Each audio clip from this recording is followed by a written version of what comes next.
Alright, perfect stream. Let's see who's on yet.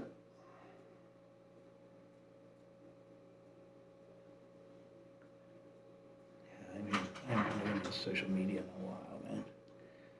Alright, we're on White Rose.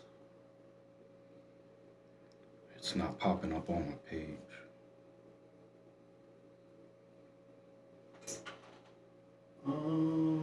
It says live on my page. It's always...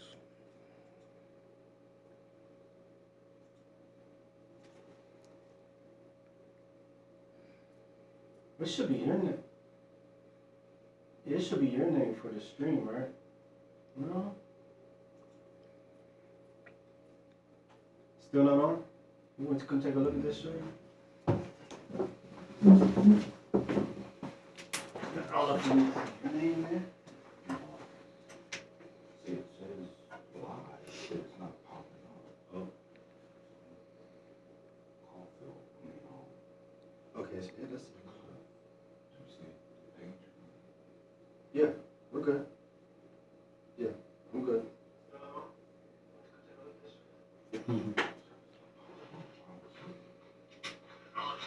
You might need to refresh. Hit the button. Yeah, we're on. All right.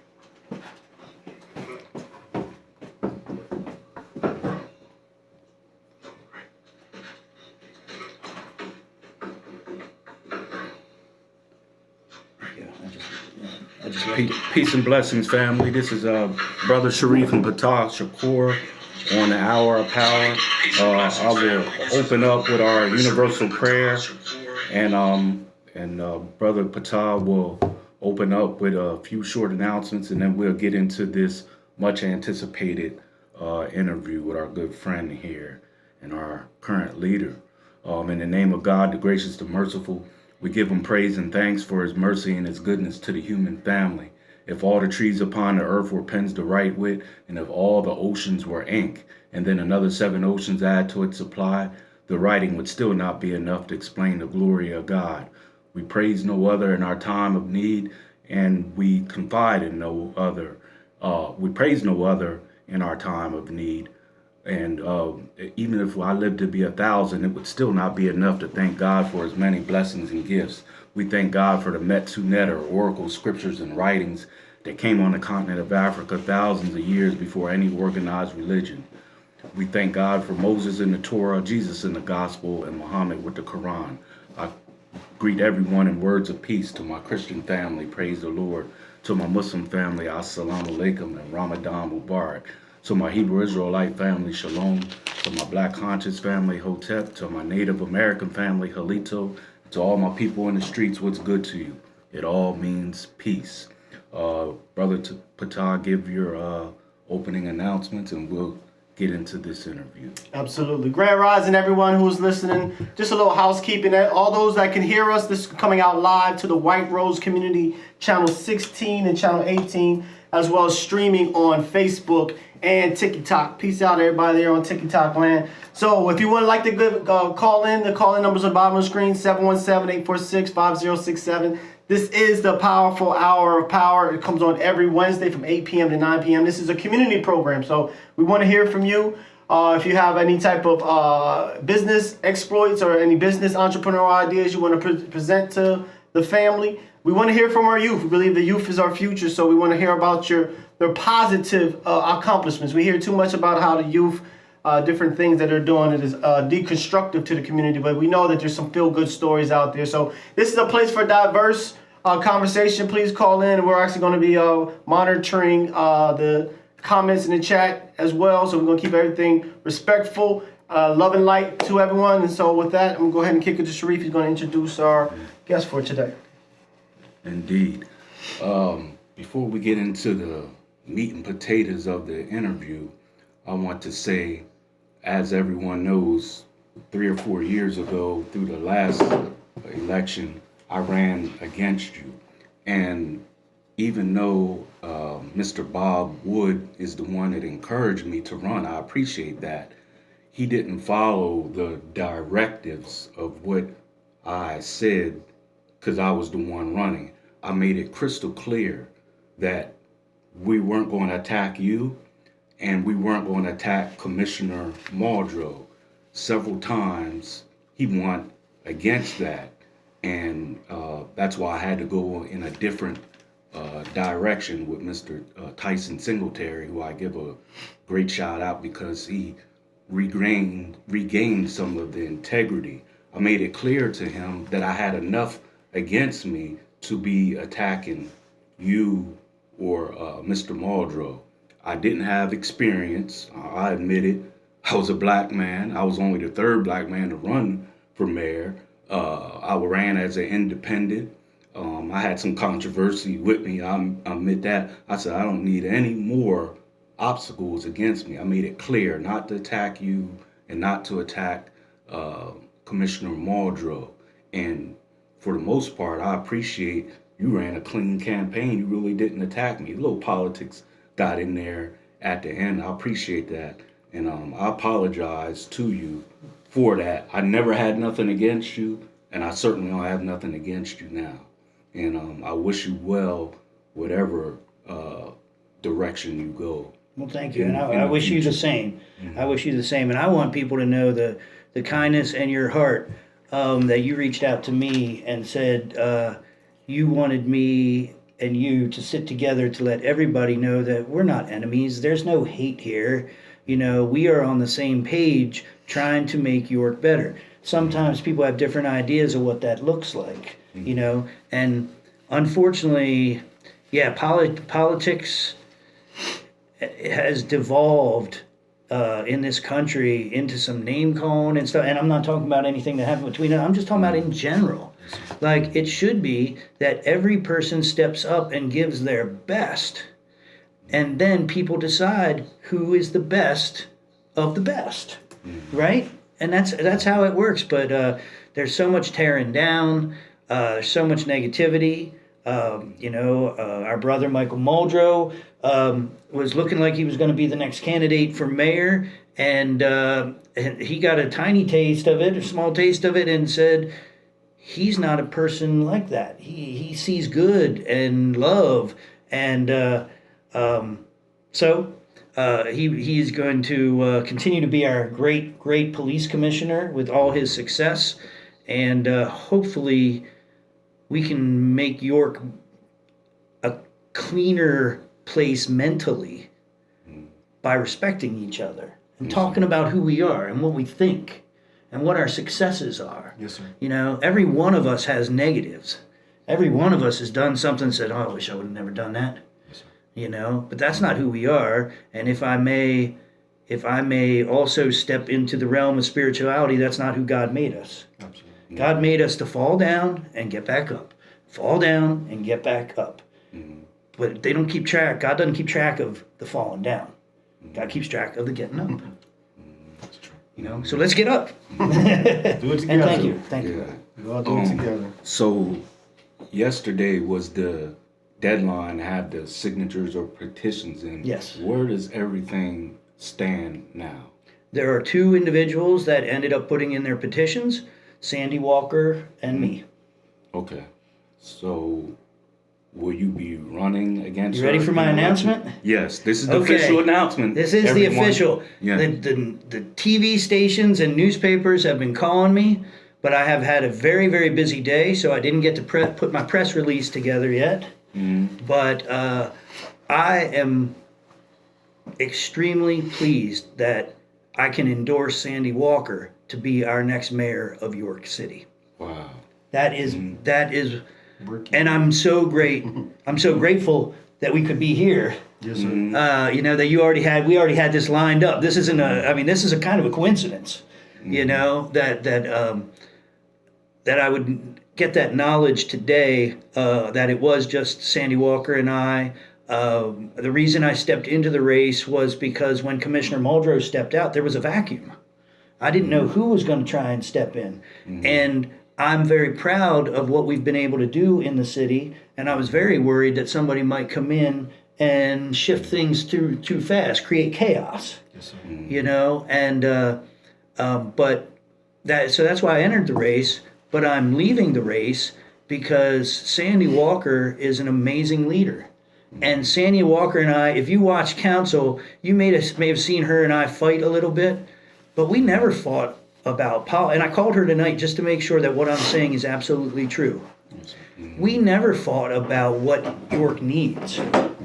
We fought about whether I was administering it right. You know, and anytime you dump a bunch of money into a family, guess what? Yeah. You got more problems than when you were poor. More money, more problems. And so, Sandy and I disagreed somewhat on how to administer the ARPA funds. But if you go back and look, 99.9% of the time, Sandy and I agreed on stuff. We agreed on selling the wastewater treatment plant because we didn't want to see the taxes in the city go through the roof. We were facing a 48% tax increase just that year. Okay. And costs keep going up. Yes, sir. But now we haven't had a tax increase in 5 years. Now your water bills, your sewer bills are about to go up. But I will tell you this also, your sewer bills would have gone up at the same time as your tax bills back in 2020, and they would have kept going up. So we're still way ahead of the game. We took all that money and we put it in investments for the first time. And I'll let you get in a word here in a second, but I'm so pleased to be able to be in this position right now that we're going to pass a good economy and crime reduction, 82% reduction in violence. I know you are a man of peace and you worship in peace. So the fact that we could have 100 days of peace, not one young person, not any person shot in the city of York for 100 days. And we've had two shootings so far this year. One just the other night, which was a domestic dispute. It's hard to do anything about that, yes, sir. And in the other instance, it was a street homicide. But the people that did it got picked up right away. And while it hurts my heart to ever have to remove people from our society, sometimes people are just in a space that you got to remove them. They got to go somewhere and think about it. And I hope they're thinking about it because again, I believe we're all God's children, and some stuff has affected people, but in the end, there's still room for them to come back. Wow, I'm so happy, and you, like I told you yesterday, that is very humble of you to step aside, even though that was kind of in your future, but there's no term limit. If you wanted to, you could have ran. Again, it's about me, you didn't do that. No. You felt like your time was up, and you had done, or in your words, you're kind of tired. There's no doubt about it. Mm-hmm. When you're responsible 24 hours a day for everything from a pothole to a homicide, every single thing that happens in the city, a tree limb falls on a car, somebody blows a tire in a pothole, somebody shoots somebody's landlord ain't treating them right, all that stuff comes back to me. And because York is my family, I absorb it. Yes, sir. Yeah. And so, but I know Sandy has that heart, and she knows. It's funny how many times she told me, I hope she don't get mad at me, because, but when I was in the thick of some of this stuff, she was like, I don't want your job. And guess what, Sandy? You're going to learn a lot. But I've already opened my doors at City Hall and my office to Sandy. I want the smoothest transition. I'm sure John Brenner and Kim Bracey had a very good transition because Kim was already part of the government, and so it was passed along, and I hope to do at least as well as they did with Sandy and I. So she's already invited into all the meetings, 9 months of getting to know what the executive side is like, because she's real smart on the legislative side. Yes, and she's real smart. She will be real smart on the executive side, but it's about information. Okay. You can be really intelligent, but you also have to have the information. Mm-hmm. And because she hasn't been in the office, she's going to be gathering information over the next 9 months, and she's just going to be an amazing mayor. I'm very excited. Mm-hmm. So when the primaries come up in May, it just I won't even be on the ballot. So I think I've got a few days or something like that to withdraw. After the petitions are in, there is a time period when you can withdraw. So I'm not even going to be on the ballot. I'm satisfied that that we had a good petitioning process, and that Sandy will be our next mayor. I'm Just a matter of time. and I'm asking all of my supporters to support Sandy and make sure that Sandy gets to come in, because she, again, we talked through some stuff. We've talked on the phone in the last couple of weeks, and we agree on how this city is progressing and needs to continue to progress. And that's all I wanted. That's why I was so happy about Commissioner Muldrow, because he and I, if you know his heart, and sometimes I'm a lot gruffer than Commissioner Muldrow. I get a little scrappier sometimes, but our hearts are the same. Our hearts are for the kids and the families and the people of York City, and Sandy's is the same too. So we're just in such good shape, and I'm almost tearing up how happy I am. I'm very happy to know that somebody's going to keep things going. We got to be careful, because just like the streets, when you get up at the politics level, there's always somebody creeping in trying to come up with other ideas of how you should change your course. Yes, and usually that means for their benefit. So we got to keep watching out for that. We've got a nice stash of money. That money from selling the wastewater treatment plant, that money is making money for the first time in 40 years. So we got to keep as much of that there, because as soon as that money's gone, the tax increases start. So we've got to keep that money and only use it for what we said we were going to use it for, and that's the pension and health care costs of the employees that are serving the whole community. I have a question for you, Mayor. You're still the mayor basically into the end of the year. Oh, I got 9 months, and we're not done yet. We got more work to do. My question is, when we were running against each other 3-4 years ago, one of the hot topics was surveillance cameras. Yes. And I can't remember what your stance was on that. I was against. Yeah, I understand that. What happened to that? You don't hear nothing about it. Well, if you're in the right circles, you do. So that has been moving for, and I don't mean the right circles. If you're in the circles of the people that have been working on it, it just seemed like it went quiet. That's because people started putting their noses to the grindstone. We got the surveys. The main surveys that Montez and and the former police captain, I'm blanking on his name now. Sorry, buddy. But they did surveys. They went around the community. And, I think about 72% of the people supported the surveillance cameras. And I didn't think that was good enough, because, and Gito G's didn't think that was good enough either. So I asked Gito to go with me, and we went on South Duke Street. We went 600 block of West Princess.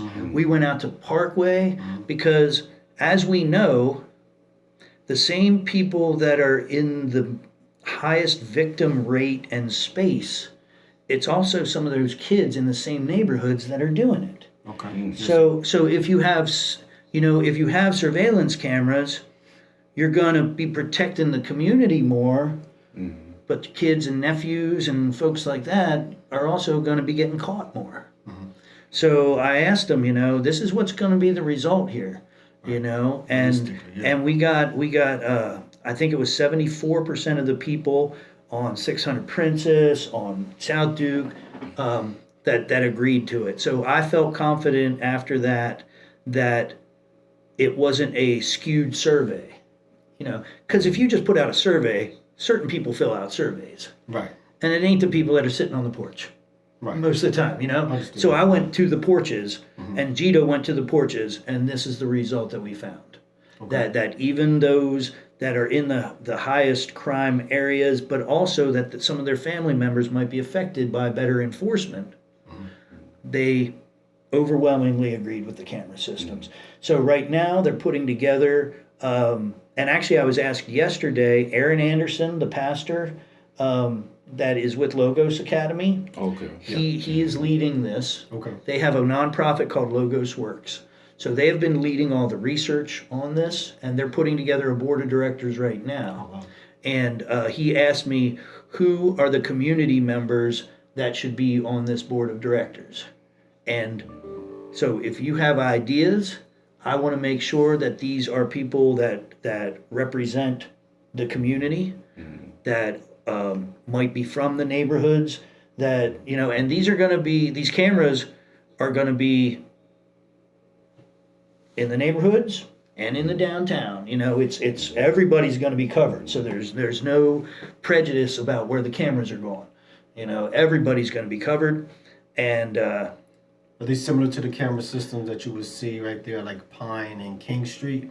Like a little setup thing on the side? yeah, well, those things haven't worked since about 2010. Oh, those things don't work. No, they don't work. That was part of the shot spotter thing. Okay. And they were awful. They didn't. So those were originally There's designed. another one on Market Street, like as soon as you go out east a little. Well, it depends. Like if you're talking about the ones that are like on West Princess, like the little balls that hang up there, Oh, I understand what you're saying. that's part of the shot I spotter. got you. And that's the thing about life in the 21st century is that you're on camera almost all the time. Yeah, true. You go to the bank, you go to Walmart, you go down, and Ring camera. and all the Ring cameras are everywhere. Yeah, so the cameras are already out there. What you don't have is the coordination of some people that are watching these cameras. And my big thing is, I don't want a camera just for evidence after a homicide.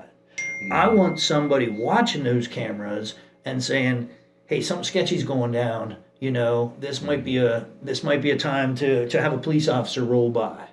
Okay, so that's what this system is. Yes. The vision of it. Yeah, Gotcha. but it's not controlled by the police. But it would be telling the police when they see something funny. Yes, sir. Yeah. Some people were concerned about their privacy. What do you? The cameras are going to be set up so that they are on the corners and pointed away from houses. Oh, So we've already got that covered. Yeah, no cameras in the that window. was only my concern. Yeah, no about cameras in people's I'm with windows. the city. Yeah. Even though at first I did say I disagreed with it, if the city is comfortable and it makes the city better, I'm good. Yeah. So when is the final determination? Well, right now they're putting together the board of directors, and then somebody's got to come up with all the money, because this system to put it in costs over $2 million, and then depending on how you watch the cameras, you can have people watching cameras just 8 p.m. till 1 a.m. And then that's going to cost a certain amount. But if you want it from like 5 to 4 a.m., obviously that's going to cost more. But it's about $750,000 per year to have this system running.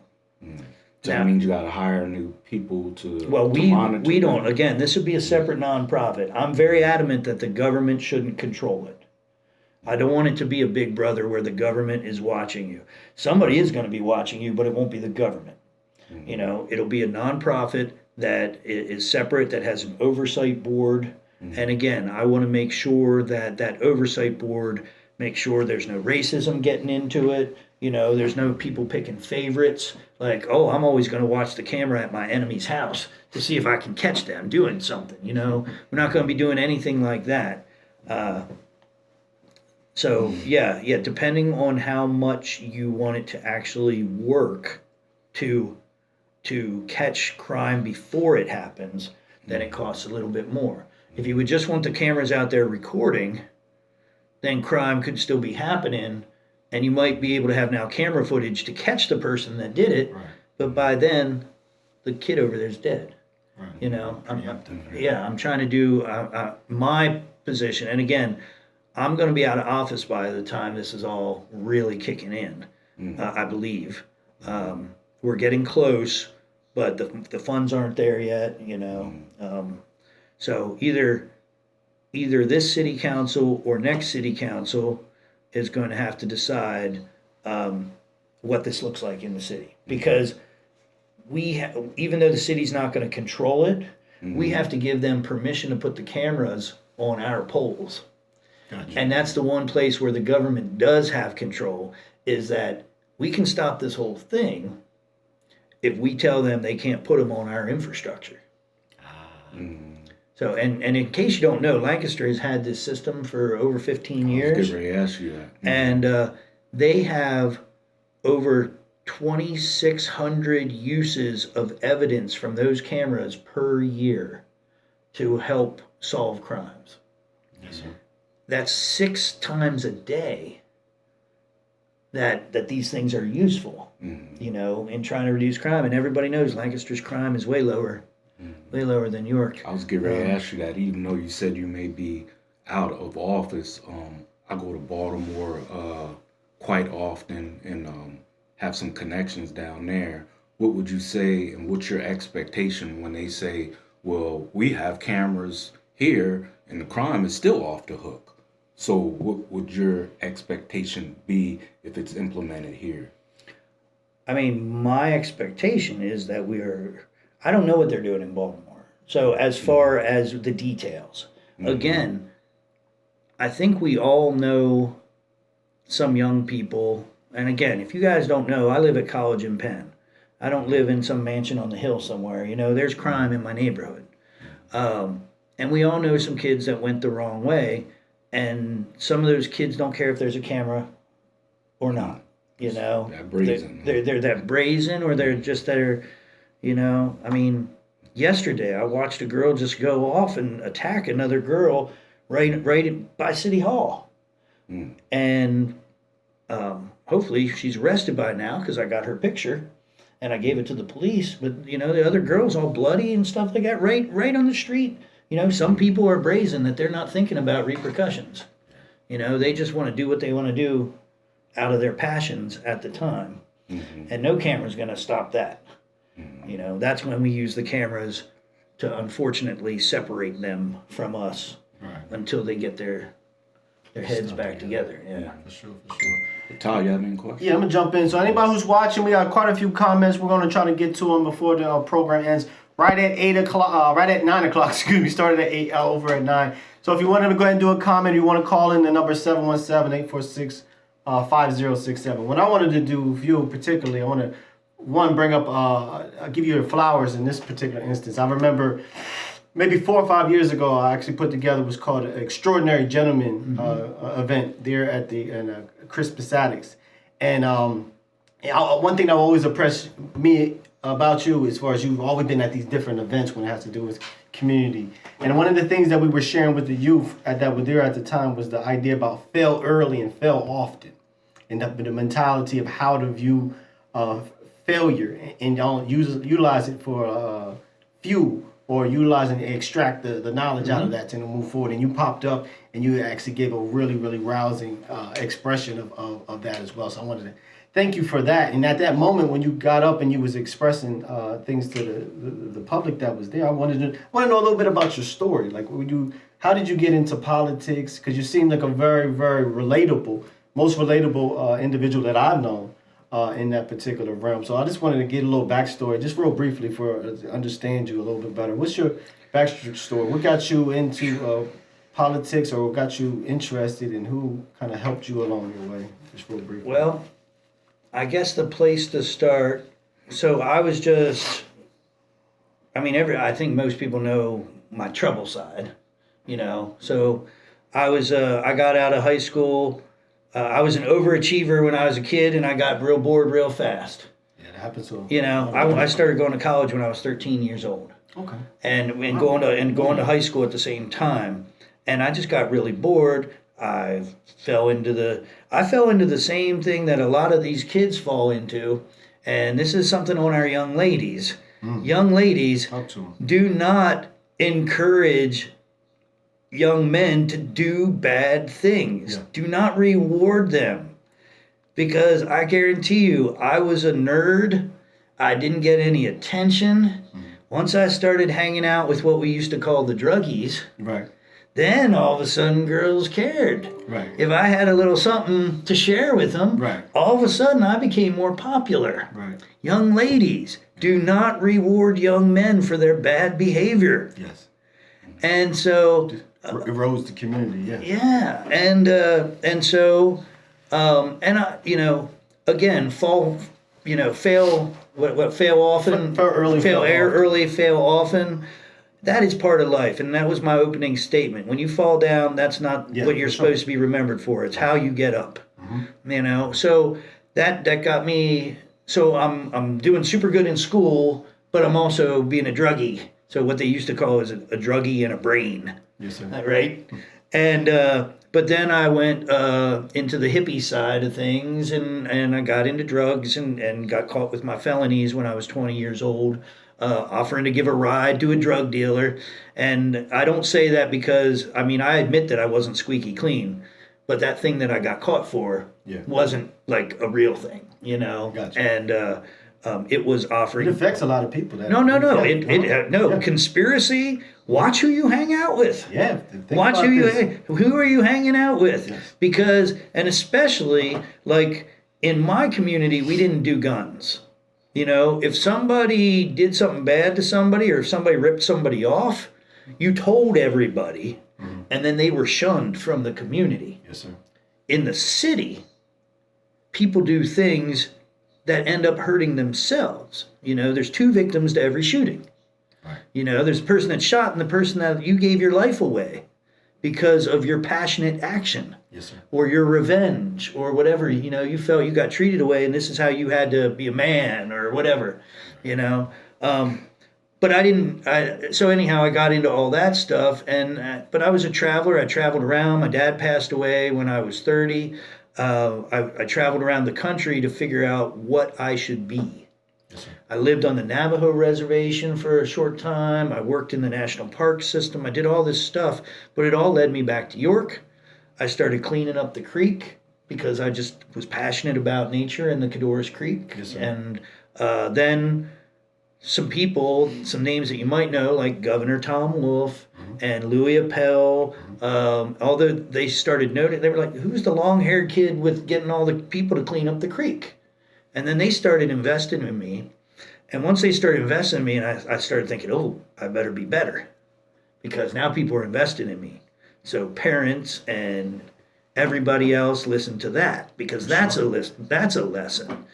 Sometimes when we invest more into the kids that may not be doing right, they start actually feeling that responsibility. Like, oh, now somebody is. So now if I fail, I'm not just failing me, I'm failing the people that are putting themselves on the line for me. Absolutely. And so then I got a little better and a little bit better. And then I started going to council, and then they asked me to be on council. And then once I got on council, I thought that York City could do better. You know, you don't run. I mean, Shareef thought he could do a better job than me. That's why you ran, right? That's the only reason you run. You were more qualified. No, I did no, what no, my no, dad no. told me to do. My dad said, "Whatever you do, son, go for the kill." So I knew I didn't have the experience. I just gave it a try to open up the door for other people and to show how someone stands up and don't bend their morals, their character. That was my number one goal. I achieved that. If I would have won, I would have won. But that wasn't my number one goal. That's why I never, had a problem with you winning. You were more qualified, but it wasn't about that, about winning. Everything isn't about winning. Mm-hmm. It's about opening up opportunities for others. And like you said, now we have Sandy. Well, and so that comes back to those felonies because they tried to keep me out of office. And the more they tried to keep me out of office, the more I was determined to stay in office because those of us that got F's on our records, that's a life sentence. People try to act like that's a life sentence, and it is not. It is not. I've got 2 felonies, and I'm the mayor. Don't let people keep you down. That's just huge, And again, there's so many people that were riding in a car with somebody else that now they got felonies. Mm-hmm. And now they think, so many people tell me I'm a felon, I can't vote. No, that's not a thing. That was wiped out in like 2008 or something. Don't let them take any more from you than they absolutely have the right to. Yeah. Anyhow, so then I thought I could do a better job than the previous mayor, so I ran and the people supported me, and God bless, thank you. That's why I call York the city of second chances. And I've tried to make York the city of second chances the best I can. Sandy, I hope you also continue to make York the city of second chances because we all got skeletons and we all were made for better. And if you support people, they will be better. Beautiful. Very beautiful. Something else I wanted to give you your flowers about little over a year ago, I think. Well, first, we have so many people, past and present, that has poured into this city and not recognized. It's not like other cities that I know of, because I go to those other cities and I have connections there. Philly, Baltimore, people who have poured into that city are recognized. And for you to name the street after Keith Beatty, may he rest in peace, Brother Ahmed, Claire Salfallah, and now a living legend, Brother John. We reached out to you back in February. I thank you so much for approving that, and we're just turning the city in a different direction. I thank you for that. Well, I hope you remember, because Brother John has been a brother to me for a long time before I ever even met you, and same with Brother Ahmed. You know, I told, and I'm not kissing up to you guys. I said this at the reveal of his signs, and oh my gosh, what is his name? Ibn Said. Ibn Said. So Ahmed gave me a book that was written by the former slave that had and it's something Ibn Said, and I can't remember his first name. Suleiman, I believe. Yeah. So I know you're talking I had no idea, and then I started doing my research. I had no idea, and I say this with the utmost respect. We have a vision that, and this is the stereotype that has been handed down for centuries, that the people that were taken and enslaved were living in little villages with no technology, and they were come in and they took them and they put them on these ships. A huge percentage were Muslims with high levels of education. And they were ripped away from the West. You know, I was just I got the blessing of being on the continent for the first time this past summer. I got to go to Tangier. Wow. You know, just for one day, like 10 hours I was in Tangier. But I got to the mother continent, and I am a person that believes that all people came from Africa. That's what the science tells us, you know. But that, you know, and I was spending so much time among the Islamic culture, even in Spain when I was there, you know, because of the Moors that went over to Spain. And I'm only talking a few days, but I'm a researcher. I'm always, you know, really trying to learn everything I can when I'm somewhere, and it was just overwhelming. And then that it was just a different image that was really important. And if you don't know that, everybody should know that. Yeah. Part of this horrific thing that occurred, this centuries of thing that occurred. Transatlantic slavery. The transit.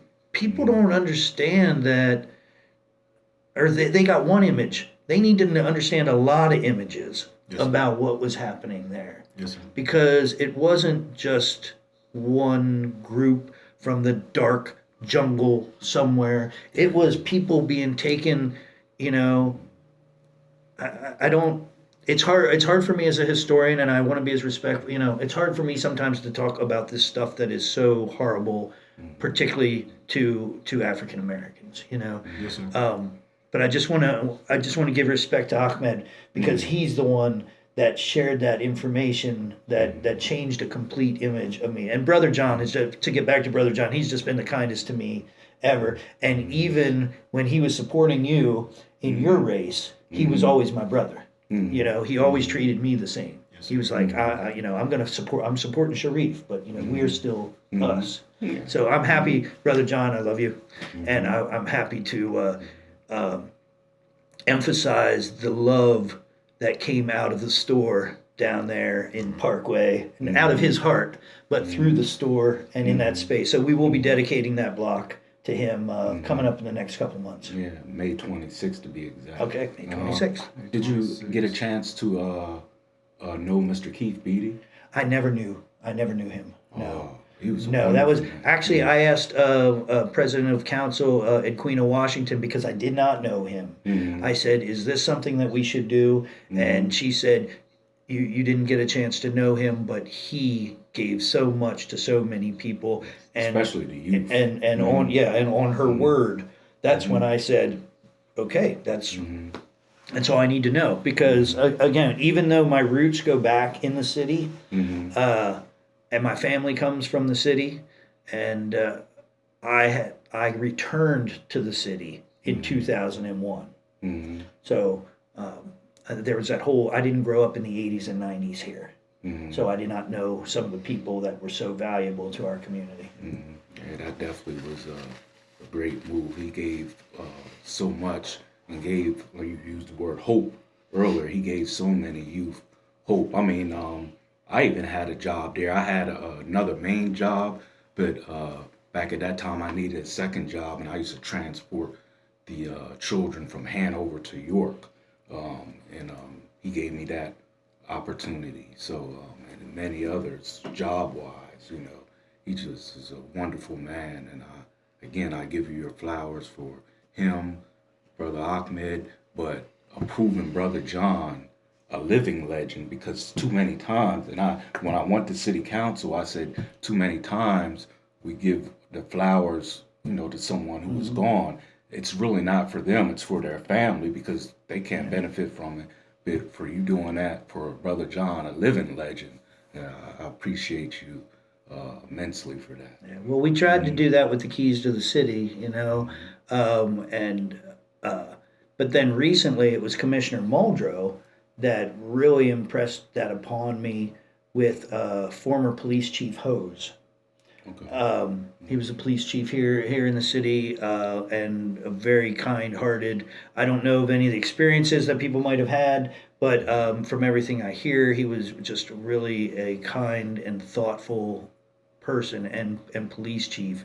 And he came to me and said, "Hey, can we do this thing for Chief Hose, who is now on in years? We don't know how long he will be with us." And it really stuck with me that yes, this is what we got to do. We need to be celebrating people while they can reflect us, you know, like you know, we're all hopeful that after we die, you can look down and see how happy and sad and caring people are about us. But you're right. Why not do it when we're still here? Yes, sir. You know. And well, what is it that I wanted to say? It'll come back to me. Changing gears a little bit, and if someone wants to call in, want to give them the number. So anybody want to call in? We got about 15 more minutes with the mayor. He's going to be really tight with his time. So if you want to go ahead and get a question or two in, it's 717-846-5067. Okay. Got a hard question for me? I got flowers from both sides. Yeah. I mean, Well, you're being very kind to me. I'm gonna be straight up. One thing about you and Commissioner Muldrow, and I think other people will be able to attest to the same thing. A lot of people really didn't know who our police commissioner was. You and him have done such a great job relating to the common man. If you would ask people 15, 20 years ago who's a police commissioner, no knock on them, a lot of people didn't know. But you two have done such a great job of relating to the people and staying relatable, you know, to the common man. You just put a different face on those two positions, especially with Commissioner Muldrow. Absolutely, You know. absolutely. Well, you know, and I don't want to speak for him, but like, I mean, he is literally in the same boat as so many people in this city. He's had people taken away from him. He's had his loved ones taken away from him by violence. You know, so there's no faking it for him, and anybody can see his emotion. He wears all his emotions right on his sleeve. You know, his love is pure, and he is better than I could ever be at making sure at celebrating people and at celebrating the city. Like even though I can hang out and talk to people, and I certainly don't think I'm better than anybody, so that helps, you know, like, but I don't think anybody's better than me either, you know, so it's we're just all on an even playing field, but he is just so good at celebrating people and showing his love for people. Yeah, he's just amazing, and I will say, definitely one of the top best things that I've ever done was to put my faith in somebody that many other people told me I shouldn't do that because he was a school police chief.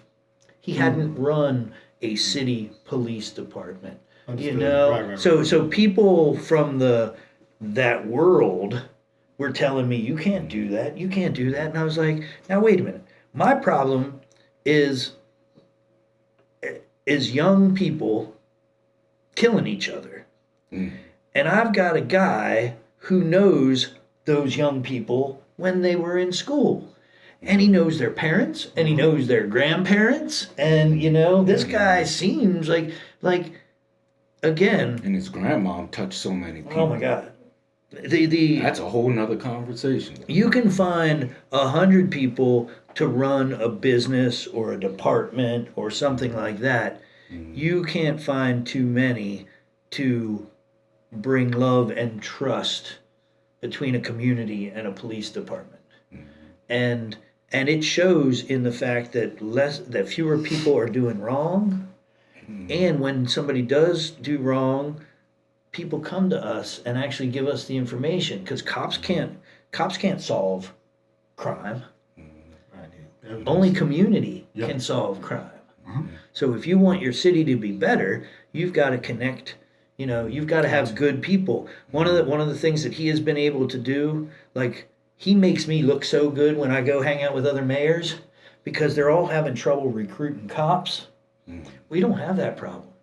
You know that when I came in, Some nice cops too. I got a chance to meet them. Some good crop of young individuals. exactly. When I came into office, again, this is not about disrespecting those that came before us, but this is about making changes that improve us. And one of the things that has improved us greatly is that he and Mike Davis, who is behind the scenes helping to recruit these individuals, our police department was about somewhere between 91 and 94% white males, mostly from outside of the city. Yes, sir. What's it look like now? 70%. Okay. So we brought it, you know, we increased the non-white, non-male from about 6% to 30%. Just in a few years. Just in a few years. So, you know, one of my goals, and I told him from day one, I want the police department to reflect our community. That's very humble of you. You know? Quick question, Mayor, before I forget, very serious. One concern has been the unsolved murders in New York. As you still are going to be with us, God willing, to the end of the year, what do you need to make that better, if that's the right way to say it? Well, here, I don't know, did you see our announcement the other day? No. We just solved a major murder from 2000. Not we, the district attorney's office, the detectives, and the community working together solved a murder from 2000 and a robbery spree from 2019. Okay. That's one of the unsolved murders.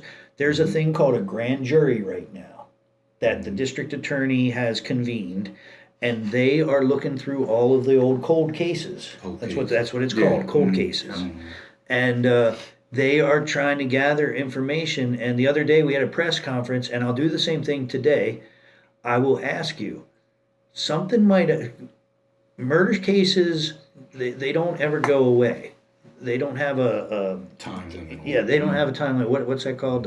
7 years or whatever. Statute Statute of limitations. Thank you. They don't have a statute of limitations. Sometimes when things happen, there's so much going on that witnesses can't come forward. They're scared, or they're traumatized, or for some reason They don't want to come forward. If you have any information, trying to look into the camera here. If you have any information from anything, I don't care how long ago it is, bring it to us. If you don't want to go to the police or the district attorney, you can bring it to me directly. You know, bring us information, because that is our goal. Our goal is to have justice for families and to make sure that those that were responsible for things are not still doing things. You know, so having said that, our detective bureau, there's a pat on their back.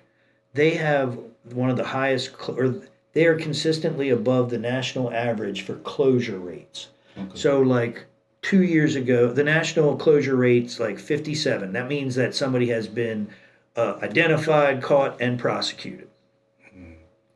The average in the country is like 57.8%. We were at 80% 2 years ago. Okay.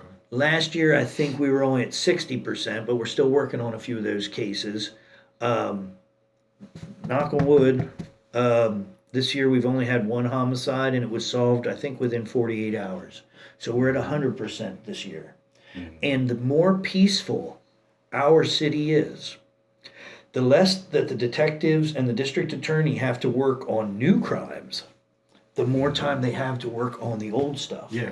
Get the details. And that's what's happening right now, because our community has found a space of peace. Because parents and aunts and uncles and neighbors and teachers and coaches and preachers are investing in our young people. Our young people are doing better.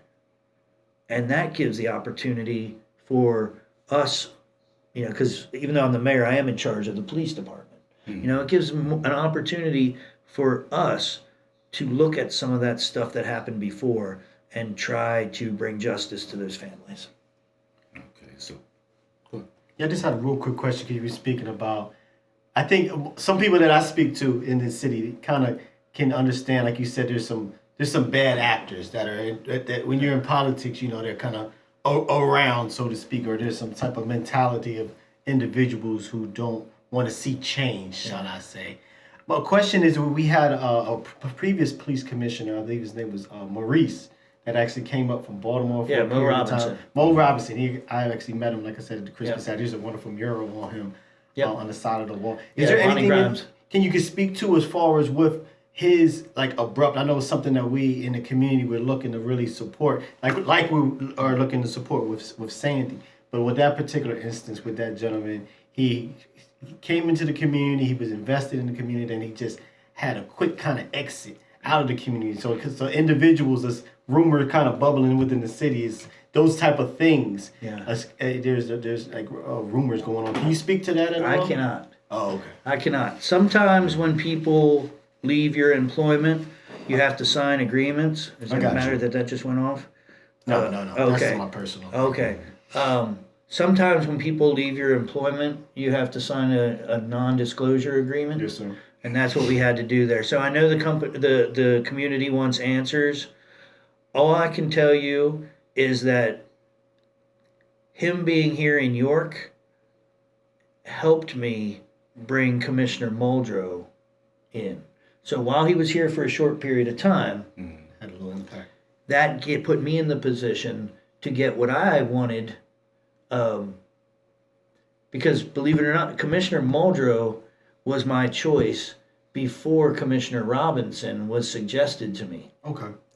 And so Commissioner Robinson came in on somebody else's suggestion. And then again, we had to part ways.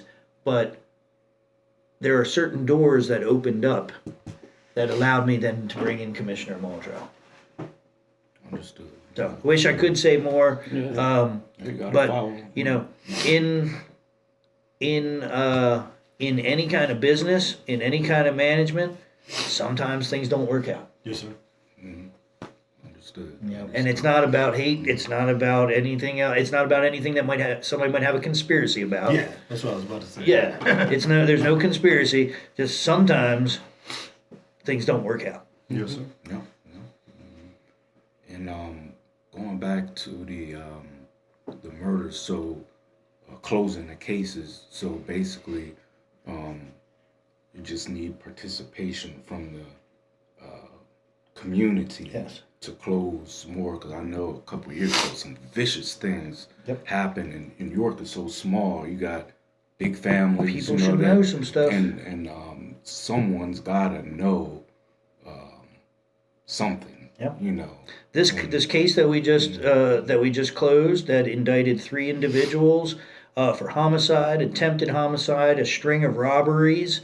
That was 6 years old. But by bringing together this grand jury, somebody brought just enough new information in that all the dots were connected. And then the DA could put together the case, and then the arrest could be made. Now, again, everybody is innocent until proven guilty, but it gave us suspects to charge. So we'll see what comes out of that. And that was key. I actually, a couple years ago, I did a speech for the Rotary Club. You know, I was kind of freestyle a little bit. And I'll be honest, that whole non-snitching idea that we have within the community, I've always rebelled against that. You know, so people don't like me for that particular stance. That's fine. But when you're a family and you're hurting and you're looking for justice, like I mentioned about Kyle Otto, we have that billboard right there on Joy Street over there by Third Base. When you have these wounds that haven't been able to be closed, you know, I asked everybody that's out there, if you're in that situation, you would love to have some type of closure. So I'll put a T-shirt on saying, snitch, I'm the biggest snitch you're going to find. For anybody out there listening, if I see some things going on that's degenerating or taking away from the safety of people in the community, if you're doing your thing, you're paying your taxes, you're going to work, why should you be afraid, you know, to walk around the street? So in order to eradicate that, I commend everybody out there. Present this information. That's what that relationship with the police need to be.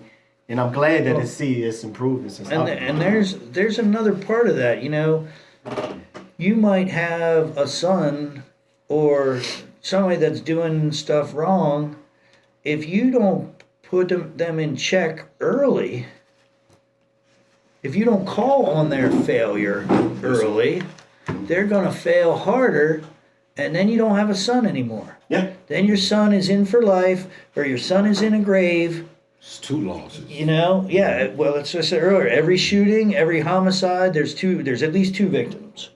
You know, and if you really want to save somebody, it's best to correct them early than it is to let them continue down a path that's going to lead to a grave or to life in prison. And finishing out on this topic, I'm glad you addressed it. Basically, having the idea that York isn't doing anything about these unsolved murders, that's the furthest thing from the truth. That is absolutely the furthest thing from the truth. Again, the peace that we have seen, the relative peace over the last couple of years. Now remember this, we had over 22 homicides in 2022, then it dropped to 7, then it dropped to 5. We are going the right direction. You know, what we got to do is keep on track, keep reducing that, give the detectives and the district attorneys time to work on some of this old stuff, you know, and we're here. We're not going away. The question is, will you come to us and give us what we need to do, you know, give us the tools. So. And Brother Ptah has made a comment about it, and I've spoke about it before, is this city is too small, and a lot of these young people don't know that we're all connected one way or another. So when this vicious act of violence is going on, you're probably hurting your own family or close to family. That's one beautiful thing about York. We're all connected one way or another. Well, let me say one more thing about the indictment that just came out. The young men involved were West Side. I'm West Side. We got a bunch of people on West Side, and you should be proud of being West Side, but be proud, not violent. Love West Side, love South Side, love Parkway. You can love being black, love being white, love being German, love being African, love yourself, but that doesn't make hate. So you can be proud of being where you are, and we all know it's especially if you're hanging out in Baltimore and Philly, it's so silly to think that 3 blocks is like, Right. but again, I'm happy and proud to be West Side. I've been there 17 years, so older, I've been there longer than some of these kids that are causing problems and embarrassing West Side, embarrassing their families, and hurting us. So let's all love. I said that the other day also about like people hanging Puerto Rican flags and Dominican flags and stuff. That doesn't mean they don't want to be Americans. Yeah. It means they're proud to be Puerto Rican. They're proud to be here in Pennsylvania. They're proud to be Dominican. We can be proud without being hateful, and that's the key. West Side. Finishing out, what would you say is your greatest accomplishment of your 2 terms, right? Yeah. Of being mayor? Well, I would put Commissioner Muldrow and the reduction of crime up there. People ask me what's the hardest part of this job is to some of you might remember before we had Tiff Lowe, who was a godsend to this community. Love you, Miss Tiff. Before her work with GVI, early on, I was the one that would go out to the scenes, and I was the one that had to talk to the moms. And I was never trained for that, and sometimes I didn't even do a good job. I just saw that nobody else was there, so I tried to do that. So the fewer moms crying in this city, the fewer families, the fewer wives and girlfriends, that's by far the number one thing. We got some finances balanced. We're working on getting some new community centers open. We're working on getting I tried to get the Princess Street Center. There was $1 million. We didn't talk about that. There was $1 million in the congressional budget, and the new people in Washington, in charge of Washington D.C., just took that away. They took away $900,000 for veterans, homeless veterans housing. I'm very disappointed in that. But we do have money for the Sylvia Newcomb Center. Some of you older timers might call it the Pine Street Center. Yeah, that's been empty for a while. And I got money to put a new gym on the back side of that. And hopefully under Sandy's administration that'll get completed. And so I'm very excited about that. From the very beginning, community centers was something I tried to get done, but it had like fits and starts and but so yeah, I'm very happy. I'm walking away a happy man, not only because of what we accomplished, but because we got great leadership coming in after me. I know I said this was the last one, but I'd asked you before about the mobile shelter or the Dignity bus. Yeah. Is there anything that we can do? Because my heart just breaks every day that I see homeless people, and there's no such thing of a season it's better another be homeless. It's no good time to be homeless. Is there anything Well, we you can saw do? what I tried to do. I at least let couples sleep on the lawn at City Hall, because there was no place for couples last year. Now, Life Path did open up some couples shelter, some couples rooms, but that's why I ended up. If you saw people out there, that's because there was no place for couples to go. And there were women that had been abused in their lives. They finally found a man that they connected with, but to go into the shelter, they were splitting up again, and they didn't want that. The one thing that they could hold on to was that relationship between the two people. So that's why I let them be on the lawn there for a little bit. But to get back to your point, I hope on another show you'll talk more about this. The Dignity Bus. I dig the Dignity Bus.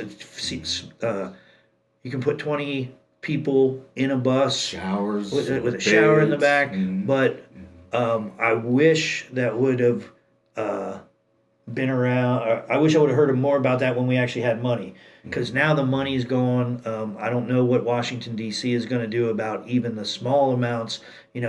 We had been getting between $1 million and $2 million a year from Washington D.C. for community development block grants. We talked about that.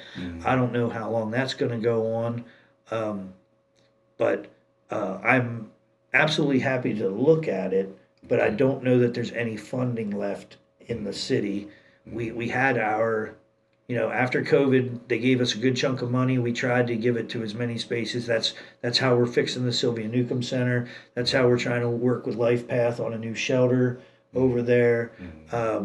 Lots of stuff, career training. You're going to hear more about some career training that's coming around through Crispus Attucks and Tech Centro. So we've tried to, and of course, a lot of entrepreneurs got some of that money to keep their businesses. Particularly, we tried to help as many of the barbershops and nail salons and things like that they had to close their doors and they didn't have any other source of income. So we tried to help and spread that money around as best we could. But we'll keep trying. And like you said, once Sandy gets in office, I mentioned it to her, but she specifically told me to see what you could do with your time left, and we'll just keep trying, because the gentleman that started that, he's actually from here. Yeah, you told me that. Yeah, his name is Anthony Zorbo. I went to school with him and his older brother, and he moved down to Florida. Now, were they over like on Jackson? I knew there was some Zorbos that lived Fireside. Oh, okay. And Okay. his family, his mother and father, unfortunately died in a fire out Fireside back in 2016, I believe. Oh, and that's how he moved. No, I remember. He moved to Florida and started the first mobile shelter in the country, 2 in Florida and 1 in Chicago. So he said it can be done, but that funding piece, of course, everything costs money. So. Yeah. Well, Mayor, we'll be supporting you moving forward. Like you said, you're making it official that you're comfortable with Sandy, and I'm more than comfortable. She will. I'm really happy. Barring anything. Again, it's funny because some people, and maybe even she and I, thought that we didn't like each other.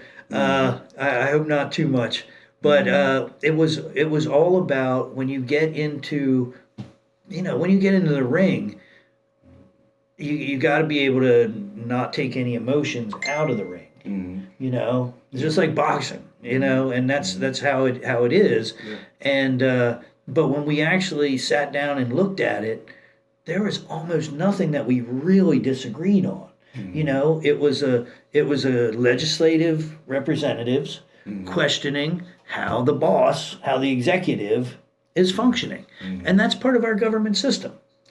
Of course, I didn't like the way the questioning was going, and they didn't like some of the things that I was doing, so you're going to have that.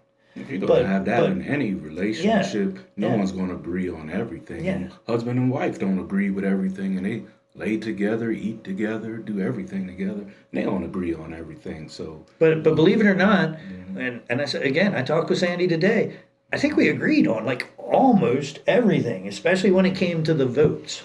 What the way the city needs to move forward. She's watching out for your taxes.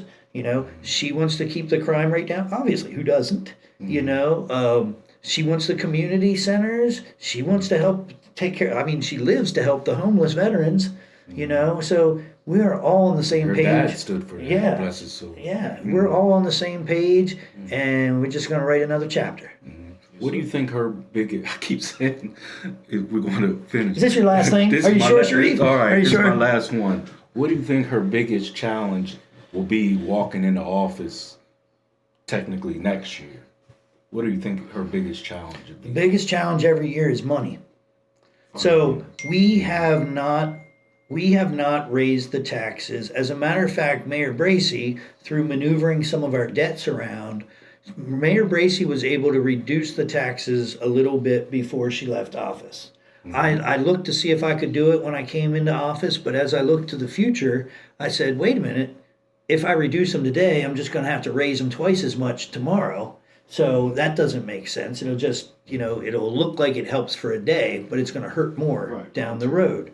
So the key thing is, how can we build up revenue for the city? Because just like everybody's household, the costs go up every year. Our costs go up 5 to 7% every year, but we're not raising the taxes. So you got to be creative. So I sold the wastewater treatment plant. That money's only going to last so long. Yeah. So, and the more we are tight with our budget now, the longer that money's going to last. So keeping that money and trying to bring more money in is going to be her biggest challenge. All right. Well, I know you got to get to. I actually have another meeting yet tonight. Yeah. I'll have you here all night, but I thank you. I would so love much. to stay here all night. We're having such a good time. And I thank you so much. And Who would have ever thought? who would have ever thought? Who would have ever thought we're having this conversation? See, because people got so much to say, you know. And again, in politics, Yeah, you know, it it gets to looking like you're hating each other. Mm-hmm. But you know, we were out there together Mm-hmm. before we got into the politics, and even then we disagreed on some things, right? So- but it wasn't out. It was never out of hate. Mm-hmm. Nothing was out of hate. It was about people sometimes have different visions about how we're going to make York better. Mm-hmm. But that's, again, nothing to hate about. No, not That's, at that's all. something to work on and say, part of your vision's better than mine, and part of my vision's better than yours. Let's put it together. That's right. That's right. Well, we have a lot to look forward to in this city, and we thank you. We thank you for everything you've done and going to do. And I thank you again because Brother John's like a father to me for proving that, for a living legend, for someone that can get their flowers now. I can't wait. That's the 2026 and then more details. And shout out to Aguina also for Yeah, she brought it to helping. me. Yeah, she you know, brought it to helping- me. Helping you with Keith Beatty, Brother Ahmed, and now Brother John. So flowers to Aguina Washington also. So I got 9 months left. I got a couple surprises still left in me. Oh, yeah. So Mhm. I'm not going to talk about them tonight, but we support you. there's going to be some good stuff coming up here yet this year. I will tell you that. Okay. And some more respect to be passed around. All right. Thank you so much. Thanks, Shareef. All right.